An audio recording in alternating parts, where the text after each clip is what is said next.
বাবার বাড়ির রাজকন্যাগুলো অন্যের বাড়িতে গিয়ে অন্যের মন জয় করার জন্য সারাদিন রান্না বান্না কত কাজকর্ম করে, তবু তারা প্রাপ্য সম্মানটুকু পায় না। যতই কাজ করুক, যতই সেবা যত্ন করুক, তবু তারা পরিপূর্ণ সম্মান পাবে না। তাদেরকে দিন শেষে শুনতে হবে সারাদিন তুমি কি করো। আসলেই তো বাড়িতে কোনো কাজই থাকে না, তাই না পুরা?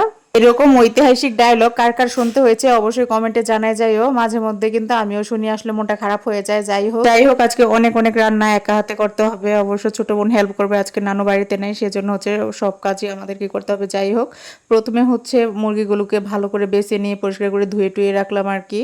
আর শাকও আজকে রান্না করব, সেজন্য শাকটাকে একদম হচ্ছে পরিষ্কার করে রেখে দিয়েছি।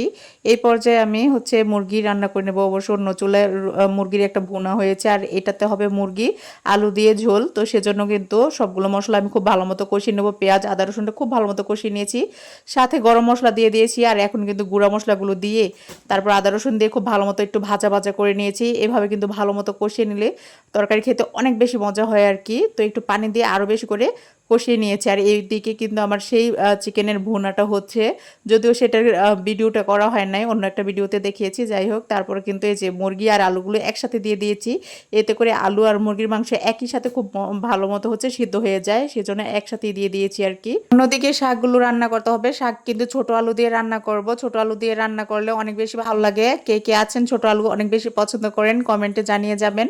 তো আমি আলু আর শাকগুলো একদম ভালো মতো পরিষ্কার করে নিয়েছি। এরপরে হচ্ছে তেলের মধ্যে অনেকগুলো পেঁয়াজ আর হচ্ছে রসুন দিয়ে দিয়েছি। একটু ভাজা ভাজা হয়ে গেলে আমি শাকগুলো দিয়ে দিব, কিন্তু তার আগে ছোট আলুগুলো দিয়ে নিয়েছি, যেহেতু আমি হচ্ছে আলাদা করে আলু আর শাক একদম ভাপিয়ে নিয়ে নেই বা সিদ্ধ করে নিয়ে নেই, সেজন্য কিন্তু একটু আলুটা হচ্ছে একটু আগে দিয়ে দিয়েছি, যাতে আলুটা হচ্ছে কাঁচা না থাকে বা শক্ত না থাকে আর কি। তো আলুটা হচ্ছে একটু ভাজা ভাজা করে তারপরে হচ্ছে শাকগুলো দিয়ে দিয়েছি।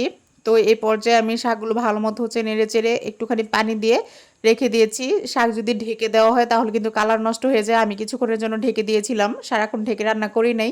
তো দেখেন খুব বেশি কালো হয় নাই, একটু হালকা সবুজ সবুজ আছে। আর এদিকে কিন্তু আমার চিকেন টিকেন সব কিছু রান্না হয়ে গেছে। এখন কিন্তু খাওয়ার পালা। এখন আমার বোন আর আমি একদম খেতে বসে পড়েছি। ওকে হচ্ছে শাক দিয়ে দিয়েছি সাথে চিকেন, আর আমার শাক খেতে ভালো লাগে না, সেজন্য কিন্তু আমি শাকটা নেই নাই, আমি শুধু চিকেন দিয়েই খাওয়া শুরু করছিলাম। যাই হোক, আলহামদুলিল্লাহ শাকটা নাকি অনেক বেশি মজা হয়েছে, আমার বোন রিভিউ দিয়েছে।